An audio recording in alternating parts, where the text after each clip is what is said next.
대통령 선거 국면에 점차 접어들고 있는데요. 여야 대선 후보들에 대한 민심의 흐름 어떻게 나타나고 있는지 좀 객관적으로 분석해 보도록 하겠습니다. 여론조사를 좀 봐야겠죠. 휴먼앤데이터의 이은영 소장과 함께합니다. 어서 오십시오. 네, 안녕하세요. 반갑습니다. 제가 앞서 오프닝에서 여론조사 이거 잘 봐야 된다. 네, 맞습니다. 근데 제가 앞서 말씀드린 게 맞습니까? 네, 맞으시고요. 사실은 지금 이제 여론조사가 코로나 전국이다 보니까 선거운동하기가 어렵잖아요. 여론조사가 결국에는 이제 일반 유권자들이 그걸 보시고 판단을 하시고 그걸로 다시 또 여론이 만들어지는 그런 메커니즘이 좀 있을 수 있을 것 같아요. 그러니까 여론조사는 흔히 보면 공부 좀 잘하고 있나 이런 수치로 봐야 되지 이게 성적표로 보면 안 되는 거예요. 그렇죠. 성적표로 보시면 안 되는데 지금 이제 활동을 보기가 어려우니까 그걸 자꾸 이제 참고 자료로 안 보시고 실제 이제 민심인가 보다 이렇게 보시는 거를 좀 약간 기본 자료, 참고 자료로 보시는 걸로 해야 될 것 같아요. 알겠습니다. 네. 여론조사 보도가 참 많이 나와요. 엄청 많이 나오죠. 네, 그리고 기관들도 여러 곳이 있고 네. 이 기관들에 의뢰하는 곳이 대부분 무슨 신문사, 방송사 이런 곳이거든요. 네. 먼저 좀 보겠습니다. 지금 대선 주자들 지지율 추이는 어떻게 나오고 있어요? 지금 전체적으로 보면은 일단은 지금 큰 틀에서는 2강 1중 구도였는데 이게 이제 1강 1중 그다음에 1중 약중이라고 그럴까? 이렇게 좀 재편이 되는 흐름으로 볼 수 있을 것 같고요. 그리고 특히 이제 야권 후보 같은 경우는 이제 장외에 있던 주자들이 입당을 하면서 거기에 대한 검증이 이제 시작이 되고 있어요. 그 과정에서 또 하락세들이 지금 이어지고 있는 흐름으로 좀 나타나고 있고요. 여권 후보들 같은 경우에는 이게 지금 당내 주자가 이제 그동안은 좀 약간 이제 좀 치고 올라가는 듯한 흐름이 있었는데 거기에 약간 기세가 꺾인 조사도 있고 또 상승한 조사도 있고 그래서 다음 주부터 순회 경선 이제 본격화가 되는데 이제 좀 영향이 어떻게 바뀔지는 조금 두고 봐야 될 것 같아요.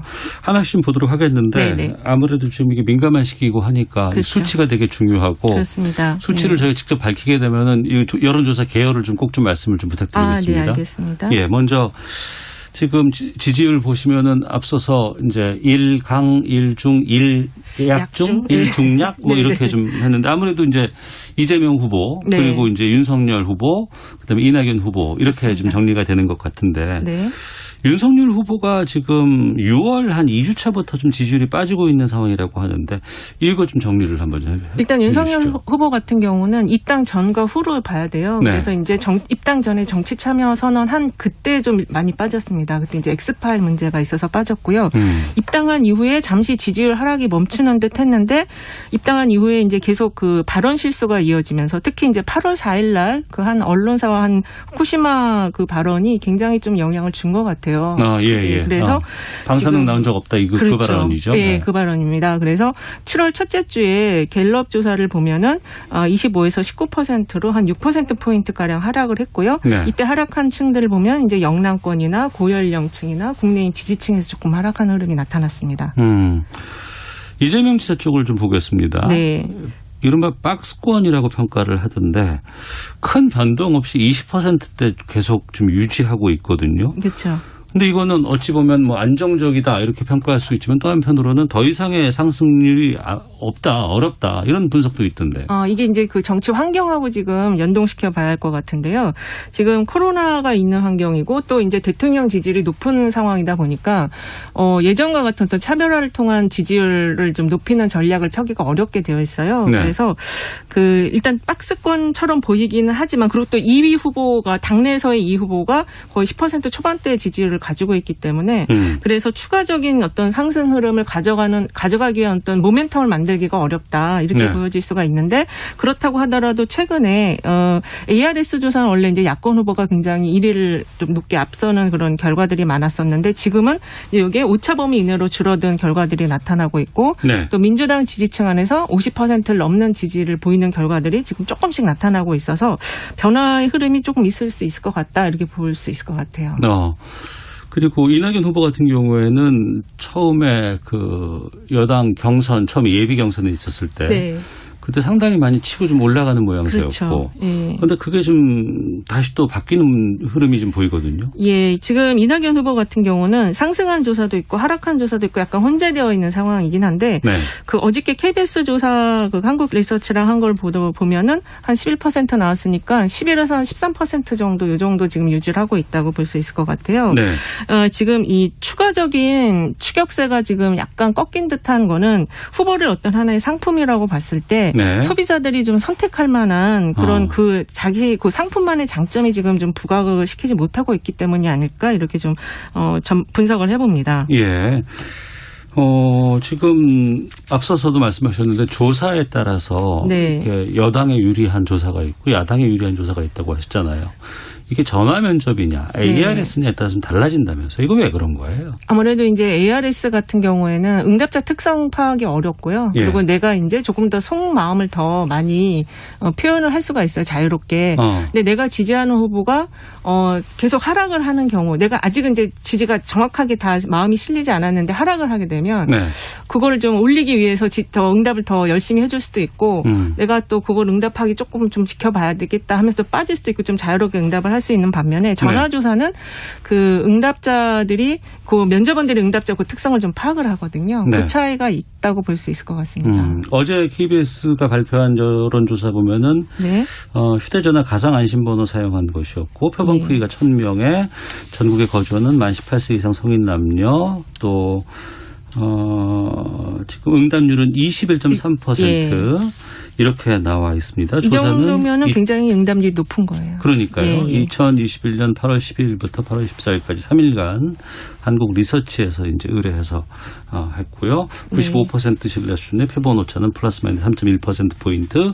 세부 내용은 KBS 홈페이지에서 확인하실 수 있는데 그 응답률이라는 거 있잖아요. 예. 21.3%가 높다고 하셨고 어떤 거는 뭐 10%도 안 되는 경우가 많이 있던데 이건 왜 그런 겁니까? 이 ARS 조사들은 좀 응답률이 좀 낮습니다. 아무래도 이게 전화 면접원들이 이제 응답을 계속 이끌어 가거든요. 네. 그러다 보니까 그냥 끊으려고 하는 사람도 응답을 계속 시켜서 하기 때문에 응답률이 높아지는 거고요.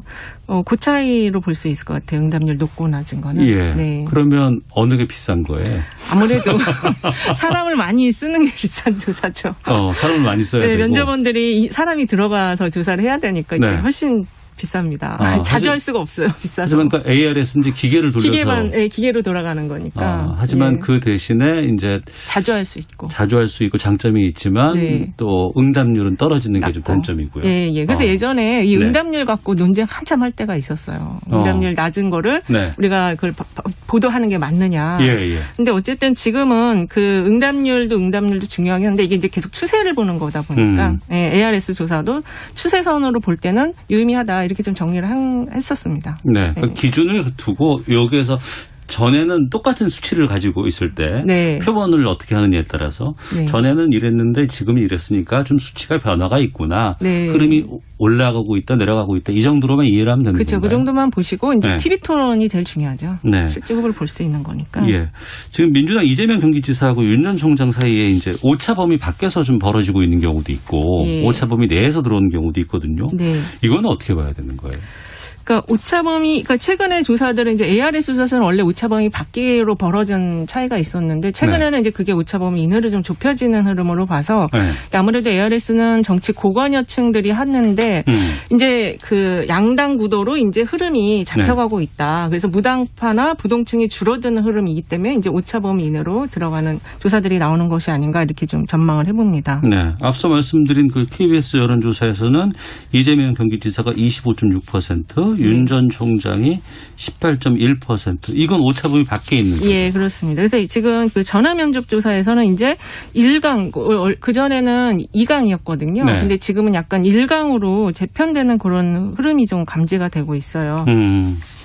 대선 후보 적합도로 묻느냐 아니면은 뭐 차기 대선 주자 선호도로 묻느냐 이런 것도 좀 차이가 있는 거예요. 차이가 있습니다. 그거는 이제 그 갤럽 같은 경우는 선호도 차기 정치 지도자 선호도로 묻고요. 근데 대체적으로는 다 적합도나 지지도로 많이 묻거든요. 네. 근데 이제 그 차기 지도자 선호도라고 할 때에는 조금 이제 지금 현재 그 지지 후보가 아니어도 좀 앞으로 미래에 어떤 후보가 될 만한 사람들이 응답에 나오는 경우가 있어요. 그게 선호도? 그렇죠. 그게 선호도입니다. 그러니까 당신은 누가 대통령 됐으면 좋겠어요라는 이런 뜻이겠네. 그렇죠. 그래서 지금은 지지가 좀 낮더라도 앞으로 좀 확장 가능성이 있거나 좀 주목해 봐야 될 사람들도 이게 올라올 수가 있기 때문에 그 하지만 차이는 좀 적합도는?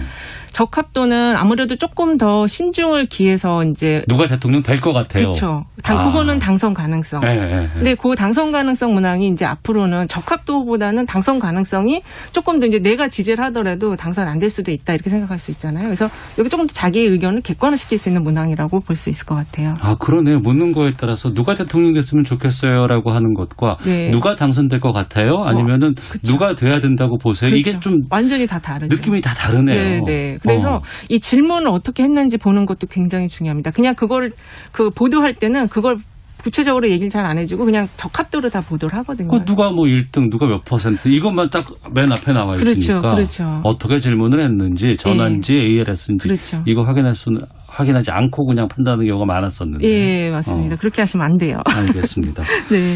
자, 그리고 이제 그런 질문들이 있어요. 내년 대선이 정권 연장이냐, 정권 교체다 이런 질문들도 많이 있는데. 네. 대체로 보면은 여론조사 KBS도 했었는데 네. 정권 교체가 필요하다는 응답이 50.7%, 연장이 필요하다는 38.5% 이렇게 나왔거든요. 네. 이건 어떻게 분석할 수 있습니까? 일단은 지금 그 부동산 여진이 아직도 남아 있고요. 그리고 이제 그 야권 후보들이 윤석열 후보나 그 최재형 후보가 현 정부에 일했던 분들이잖아요. 네. 그러니까 그분들을 보면서 인사 문제 좀 문제가 있었지 않나, 인사에 있어서 그런 평가들이 있을 수 있어요. 그래서 특히 그리고 이제 그 갤럽이 한 거나 또 어제 그 KBS 한 조사 이런 것들을 보면은 중도층이라든지 서울이라든지 남성층에서 교체 의향이 조금 더 높더라고요. 예. 그래서 이제 그런 거를 보면은 내년 대선은 아직은 조금 심판적 성격이 강하다 이렇게 볼 수 있고 연령별로도 보면은 네. 이게 이제 그 MBS 조사나 갤럽 걸 보더라도 이게 좀 30대는 원래는 이제 좀 유지를 해서 정권 재창출이 됐으면 좋겠다라는 의견이 있었는데 최근에는 좀 그게 교체하고 싶다라는 의견으로도 좀 많이 나타나고 있거든요. 네.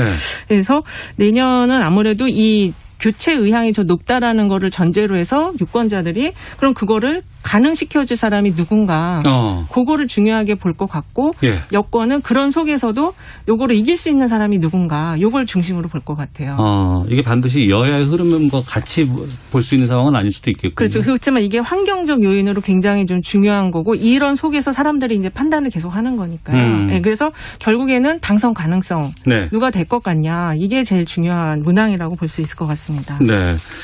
그러니까 정권 교체는 연장이냐 이러한 또 분석도 나올 수 있고 또 당별로 이제 지지도 같은 경우 많이 나오잖아요. 그렇죠. 지금 민주당은 본경선 진행 중인 상황에서 네. 이재명 지사라든가 아니면은 각 당별로 좀 살펴보는 거. 그러니까 민주당부터 먼저 좀 볼게요. 네, 네. 지금 이재명 지사 또 이낙연 전 대표 이렇게 지금 이강 구도가 되어 있는데. 그렇죠. 당내는 그렇죠. 예. 네. 근데 상대적으로 보면은 이렇게 보도가 되다 보니까 정작 그 3등부터 6등까지 그렇죠. 이쪽에는 거의 존재감이 없어요. 예, 좀 숫자가 굉장히 좀 낮게 나오는데 네. 실제로 이제 순회 경선이 들어가면은 여기에는 지금 절반은 빠져 있는 거예요. 권리당원하고 그다음에 그 선거인단 조사가 아예 없거든요. 네. 그래서 이제 본격적으로 그 후보들이 이제 그쪽에다 어필을 많이 할 거예요. 권리당원 쪽에다가. 그러면 실제 결과는 여론조사하고는 좀 다르게 나타날 수도 있다. 네. 이렇게 좀 전망해 볼 수 있을 것 같습니다.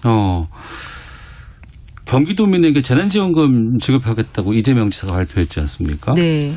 이 부분에 대한 여론들도 좀 드러나곤 있어요. 어때요? 이게 지금 MBS가 지난 2일에서 4일간 1,003명 대상으로 조사한 게 있습니다. 경기도가 이제 100% 재난지원금 지급한다고 하는데 어떻게 생각하냐. 예.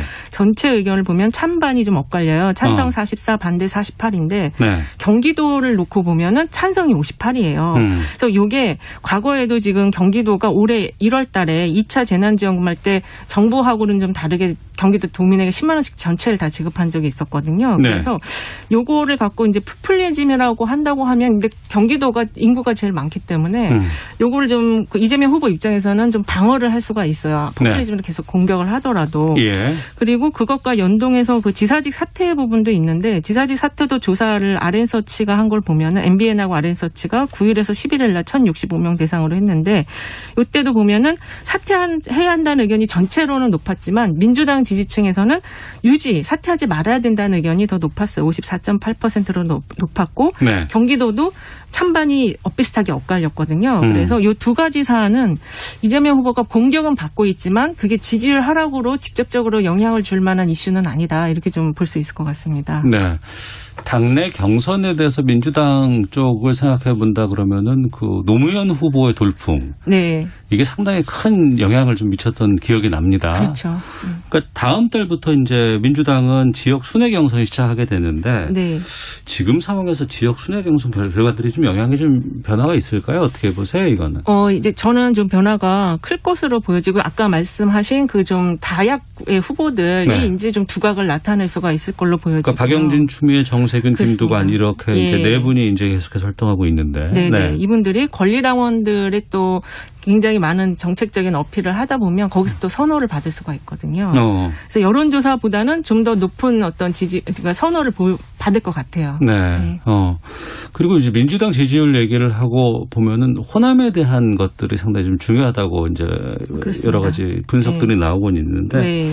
호남 민심의 변화는 어떻게 보고 계십니까? 지금 호남이 사실은 이제 작년 11월에 그러니까 작년 지금 한 8개월, 한 10개월 전쯤에 네. 오마이뉴스와 리얼미터 조사한 걸 보면은 그 이낙연 후보가 호남에서 43.3%를 받았었거든요. 작년에. 네. 예. 근데 지금은 이 추세가 그 조사 회사마다 조금씩 다르긴 하지만 이재명 후보와 이낙연 후보가 거의 엇비슷하게 30%대로 양분하고 있는 흐름이 되고 있어요. 그래서 결국에 호남이 누굴 지지하느냐가 가장 중요한 민주당 후보가 되는데 중요한 그 디딤돌이 되는데 아마 이제 호남 같은 경우는 다음 주에 있을 그 순회 경선 1차 슈퍼위크가 9월 12일 날 발표되는데 그 다음 지역이 이제 호남이거든요. 네. 그 결과를 보고서 판단할 것 같고 가장 중요하게 판단하실 거는 역시 당선 가능성 이걸 보실 것 같습니다. 예. 국민의힘 쪽으로 좀 가보겠습니다. 네. 윤석열 후보가 23.7%, 홍준표 후보가 14%, 유승민 후보가 10.7%, 최재형 후보 5.6, 원희룡 4.9 이런 순인데 이거 어떻게 보세요? 지금 윤석열 후보가 사실은 좀 지지율이 당내에서도 많이 좀 빠져 있는 상태고 네. 그 반사적 이익을 초반에는 그 최재형 후보가 좀 많이 가져갔는데 지금은 이제 당내 후보들이 좀 지지율이 다 두 자릿 숫자로 올라왔어요. 네. 그래서 이게 아직 이제 본격적인 당내 그 검증을 위한 토론이 진행되고 있지는 않지만 이미 이제 그 당의 지지자들이 이거 조금 이 장에 있던 후보들만 가지고는 좀 불안하지 않나 이런 생각들을 하시는 것 같고 네. 그리고 여기서 확장성이 가장 큰 후보가 누가 될까 요거를 당내 후보들에게 조금 더 관심을 보이는 그런 추세로 볼 수 있을 것 같습니다. 알겠습니다. 요거는 좀 제가 정정하고 말씀을 나눠야 될 것 같은데 예.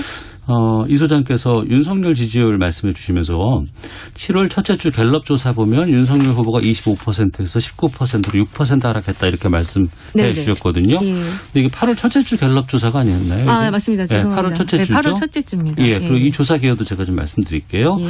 갤럽이 8월 3일부터 5일까지 전국 성인 1,001명에게 차기 정치 지도자 선호도를 자유응답 방식으로 물은 결과였고요. 신뢰 수준 95%, 표본 오차 플러스 마이너스 3.1%포인트였습니다. 자세한 내용은 중앙선거 여론조사 심의위원회 참고해 주시길 부탁드리겠습니다. 이런 거 해야 되는 게 좀 너무 힘들기는 좀 해요. 이게. 죄송합니다. 제가 틀리면 안 되는데. 아니. 근데 우리가 수치를 계속 여러 가지 이렇게 보고 있으면 맞아요. 이게 좀 약간 좀 혼동이 올 때도 있고. 조사가 너무 많이 나와가지고요. 말하다 보면 또 이게 내가 그 말을 했나라고 또 잊을 때도 있거든요. 예. 저도 좀 이런 경우가 좀 많아서. 유권자분들 얼마나 헷갈리시겠어요. 그러니까요. 예. 알겠습니다.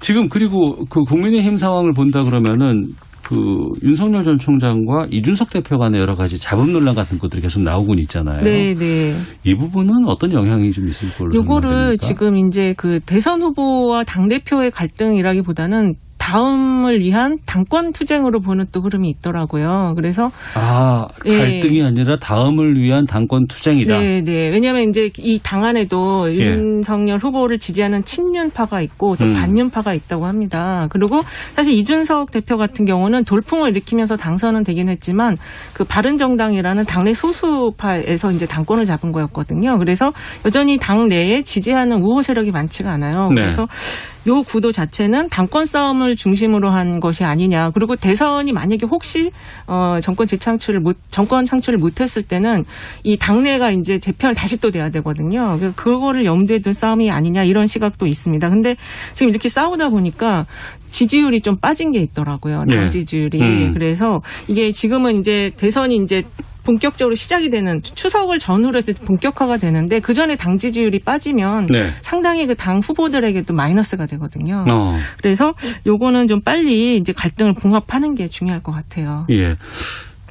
윤 전 총장, 윤 후보 쪽은 본다 그러면은 당 밖에 있을 때는 오히려 그 전체적인 범야권을 좀 이렇게 압도하는 듯한 느낌이었는데 당 내로 들어오고 나니까 또 N분의 1의 또 느낌도 있고 또 하나는 국민의힘 내에 여러 가지 갈등 이런 부분들도 다 포함이 될 수밖에 없는 거겠죠. 그렇죠. 그렇지만 그래도 여전히 그 당 지지층들이 윤석열 후보를 대통령으로 정권 교체를 할 수 있는 인물로 지금 보고 있는 상황이기 때문에. 근데 이제 다음 주부터 여기도 이제 그 토론이 들어가잖아요. TV 토론. 그렇죠. TV 토론을 여기에 대해서 좀 갈리고 있어요. 예. 결국에는 근데 토론을 할 수밖에 없거든요. 아예 안 할 수는 없습니다. 근데 여기서 이제 추가적인 어떤 발언 실수가 나오면 지지층들이 이제 진짜 당내 후보를 중심으로 다시 또 볼 수 있을 것 같아요. 그래서 현재 상황에서는 야권 지지층의 마음이 어디로 가냐가 전체판을 좌우하는 되게 큰 변수로 작동할 것 같습니다. 네. 그리고 보면 민주당도 그렇고 국민의힘도 그렇고 양당 모두 부동층의 비율이 좀 비슷해요. 한 30% 중반대가 좀 나오곤 있는데 이 부동층이 정말 이 표를 결정짓는 핵심적인 그야말로 부동층이 있대요. 어디로 가느냐에 따라 달라지는 거 아니에요? 그렇죠. 결국에는 이제 역대 선거도 보면 양당 구도 안에서 이제 그 초박빙 현상이거든요. 거의 3% 이내 싸움입니다. 특히 아까 말씀드린 서울 같은데 남성이나 또 젊은 층 30대, 20대, 30대 서울 이런 데는 결국엔 이 부동층이 결국에는 스윙 보터가 돼서 여기가 힘을 실어주는 데 결국은 되는데 특히 지금 이 부동층 같은 경우는 경제 또 민감층이에요. 경제 이슈에 상당히 좀 민감합니다. 그래서 이제부터는 경제와 관련한 본인들의 어떤 비전과 전망을 미래 비전을 잘 내는 게 이 부동층을 잡는 관건이 될 수 있을 것 같아요. 핵심 이슈. 네. 게다가 좀 과거와 좀 다른 게 대세가 좀 잘 보이지 않는다 이런 분석도 좀 나오고 있거든요. 네. 어떻게 보십니까? 지금 한 200일 정도 남은 시점이라서. 그러니까 이게 지금 여야 모두 후보들을 보면은 그 민주당 여권의 후보들을 보면 사실 오래전부터 봤어요. 그래서 그 선거 여러 번 그 경험이나 선거 경험도 많고 하시는데 그러다 보니까 좋은 점도 보이지만 안 좋은 점도 보이거든요. 그러니까 그게 결국 내가 저 사람을 당선시켜야 되는 저걸 내가 좀 정말 싫은데 할 수 없이 내가 이거 선택해야 되나 이런 고민을 아직도 하는 것 같아요. 그래서 대세로 가는 후보가 아직은 없는 것 같거든요.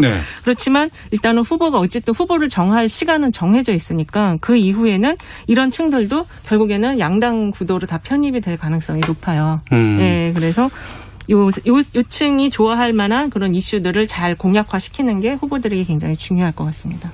그리고 우리나라 대선이 항상 박빙이었잖아요. 맞아요. 3% 이내고 김대중 대통령 때는 뭐 39만 표, 진짜 100만 표도 안 났어요. 표차가. 참 그게 좀 대한민국의 좀 이런 대선을 바라보는 좀 특수한 상황이 아닐까 싶기도 하고. 그런데 지난 우리 보궐선거 때 지난 5월에 있지 않습니까? 4월에. 4월. 그때 이제 MZ세대, 이 청년층의 표심에 대한 분석들이 상당히 흥미롭게 나왔었어요. 예, 맞아요. 내년 대선도 좀 그럴 것들이 보입니까? 그렇죠. 아직은 그게 이제 연장선에 있는 선거이고요. 그리고 KBS에서 그거 이대남 특집을 했었잖아요. 저도 그걸 봤었는데. 근데 결국에는 이 층들은 그 일자리와 그다음에 그 자신의 어떤 그 사회적인 양극화에 대한 사다리를 누가 놔줄 거냐. 이거를 중심으로 결국 볼 것이고요.